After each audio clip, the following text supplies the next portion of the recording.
Imagine standing in a medieval town square, the air thick with tension, a roaring crowd pressing around you.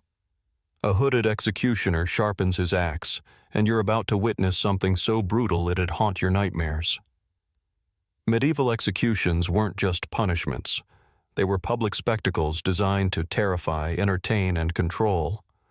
From beheadings gone wrong to tortures so cruel they defy imagination, the Middle Ages took justice to a whole other level. Could you stomach watching a man broken on a wheel or a traitor torn apart? Stick with me, because we're diving deep into the gruesome world of medieval justice, where mercy was rare and fear ruled supreme.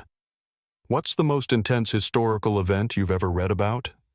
Drop it in the comments. Let's see if it tops this. Let's set the scene. It's 1400, and you're in a bustling European city. The church bells toll, signaling an execution. Crowds swarm the square. Peasants, merchants, even kids.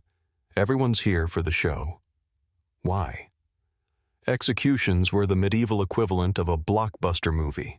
They weren't hidden away in prisons. They were front and center, meant to send a message. Step out of line, and this could be you. The most common method? Beheading. Sounds quick, right? Not so fast. A skilled executioner could sever a head in one clean stroke, but plenty weren't skilled. Botched beheadings were horrifyingly common. Sometimes it took 3, 4, or even 10 swings to finish the job. Imagine the crowd gasping as the axe missed, the victim screaming in agony. Nobles got the privilege of a sword, but peasants? They faced a dull axe, often wielded by a nervous rookie. And yet, people cheered. Could you stand there and watch a botched beheading without flinching? Share your thoughts below. I'm curious.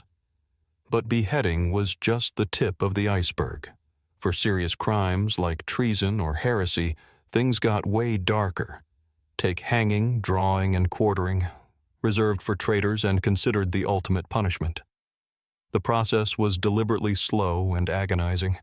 First, the condemned was dragged through the streets, tied to a horse or a wooden hurdle. Then they were hanged until almost dead, cut down, and disemboweled while still alive. Finally, their body was chopped into 4 pieces, often displayed as a warning. This wasn't just about punishment. It was a gruesome performance to deter rebellion.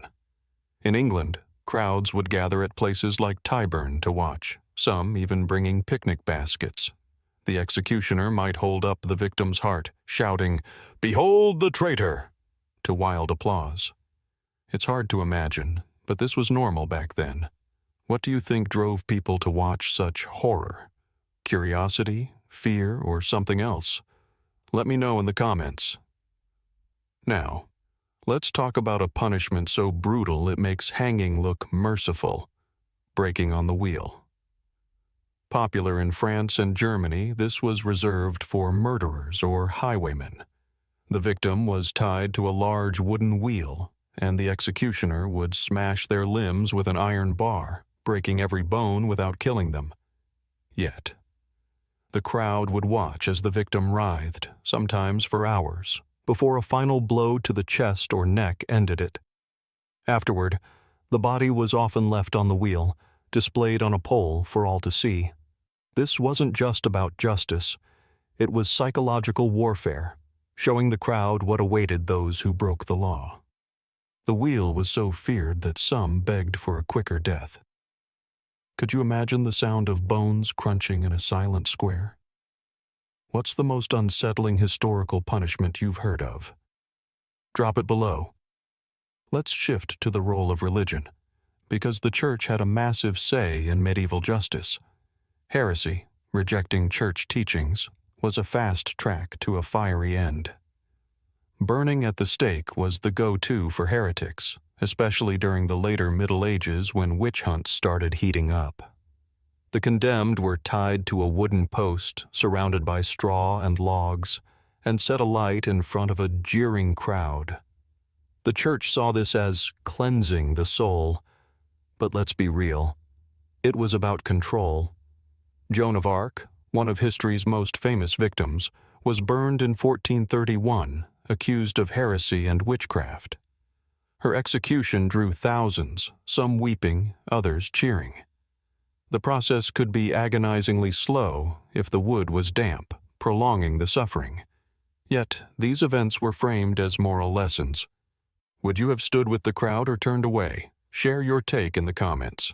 Not all executions were so fiery, though. For thieves or lesser criminals, hanging was the standard. But don't picture a quick drop like in old westerns. Medieval gallows used a short rope, meaning death came from slow strangulation, not a broken neck. Victims would kick and gasp for minutes, their faces turning purple as the crowd watched. In busy cities like London, gallows were permanent fixtures, and executions happened weekly. Some towns even had hanging trees where dozens were dispatched at once. The bodies were often left dangling for days as a grim reminder. But here's the wild part. Families sometimes bribed executioners to pull on the victim's legs, speeding up death to spare them suffering. It's a small act of mercy in a brutal world. What do you think about that kind of compassion in such a harsh system? Let me know below. Let's dive into the weird side of medieval justice. Trials by ordeal. Before modern courts, guilt was sometimes decided by divine judgment. One method? The ordeal by fire. The accused had to hold a red-hot iron or walk over burning coals. If their burns healed cleanly within days, they were innocent. God had spared them. Another was the ordeal by water. The accused was tied up and thrown into a river. If they sank, they were innocent, but often drowned. If they floated, they were guilty and executed. These trials were less about fairness and more about spectacle, drawing crowds eager to see God's will in action. By the 13th century, the Church started phasing them out, but not before countless lives were lost. Could you imagine leaving your fate to a hot iron or a freezing river? What's the strangest historical test you've come across? Hit the comments. Now let's talk about the executioner himself, because this guy was both feared and fascinating. Executioners were often outcasts, living on the edge of society in special houses or even wearing distinctive cloaks to mark their trade. They weren't just killers, they were skilled professionals, trained to wield axes, swords, or torture devices with precision. A good executioner could make a beheading quick. A bad one could turn it into a bloodbath. But their job came with a catch. They were shunned. Nobody wanted to marry an executioner's daughter or trade with his family, yet they were essential, often doubling as torturers or jailers. Some even sold lucky body parts from the executed, like a hanged man's hand, believed to have magical powers. Imagine being the guy everyone needs, but nobody wants. What do you think it'd be like to live as a medieval executioner? Share your thoughts below. Let's zoom out to the social impact of these spectacles. Executions weren't just about punishing the guilty, they were about power.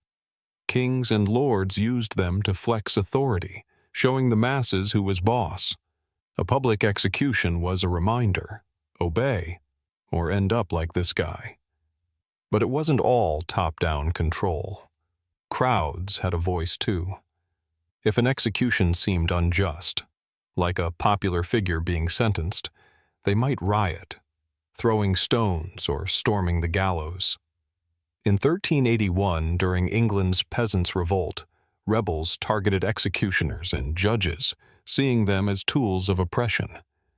These events were pressure valves, where society's tensions boiled over. It's wild to think a single axe swing could spark a rebellion. Have you ever read about a historical event where the crowd turned the tables? Drop it in the comments. But not every execution was a blood-soaked horror show. For nobles, mercy was sometimes granted, not out of kindness, but politics. A high-born traitor might get a private beheading inside a castle, sparing them the public shame. Women, too, sometimes faced gentler deaths, like drowning in a sack for crimes like infanticide. But don't be fooled. These were still brutal. Drowning could take minutes, and the victim's panic was hidden from view, making it no less cruel. The system was rigged. Your status decided your fate. A peasant thief might lose a hand. A noble thief might pay a fine.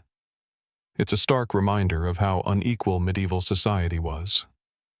What do you think about a justice system where money and rank trumped fairness? Let me know below. Let's explore the psychology of the crowd, because that's where things get really wild. Why did people, ordinary folks like you and me, flock to watch someone die? Part of it was fear. Seeing a thief hanged made you think twice about stealing. Part of it was entertainment. In a world without TV or internet, executions were free drama. But there was something deeper: catharsis. Watching a bad guy get punished felt like justice, even if the system was flawed. Crowds would boo the condemned, cheer the executioner, and sometimes fight over souvenirs, like bits of rope or clothing.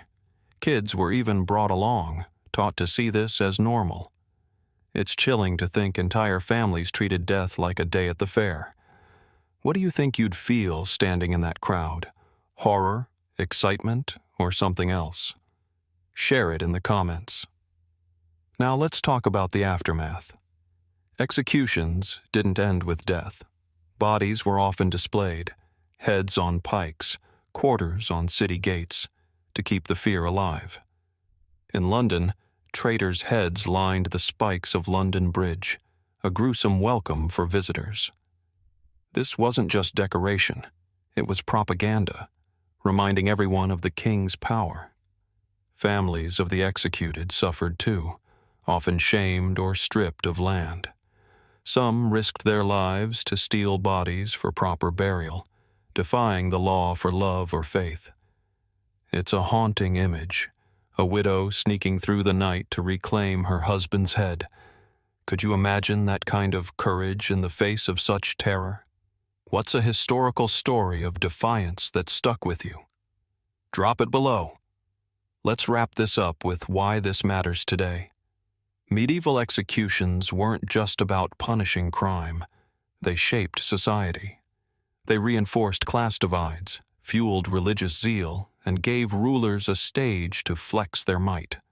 But they also sparked resistance, from riots to reforms that eventually led to modern justice systems. The echoes are still with us. Debates about capital punishment, public shaming, and fairness in law all trace back to those blood-soaked squares. The Middle Ages remind us how far we've come and how fragile justice can be. So, next time you hear about a medieval execution, think beyond the gore. It was a mirror of a world wrestling with power, fear, and morality. Could you have watched, or would you have fought to change it? What's one thing about modern justice you're grateful for? Hit the comments. Here's the payoff. We've journeyed through a world where axes fell, wheels turned, and crowds roared.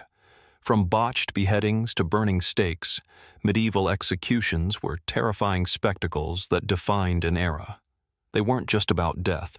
They were about control, faith, and the raw pulse of human nature. Now it's your turn.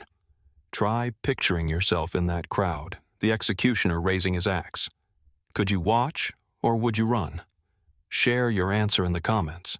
I'm dying to hear.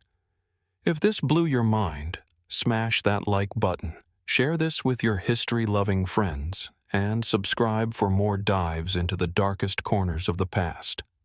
Trust me, the next one's gonna be even wilder. What medieval punishment shocked you the most? Drop it below and let's keep this gruesome convo going.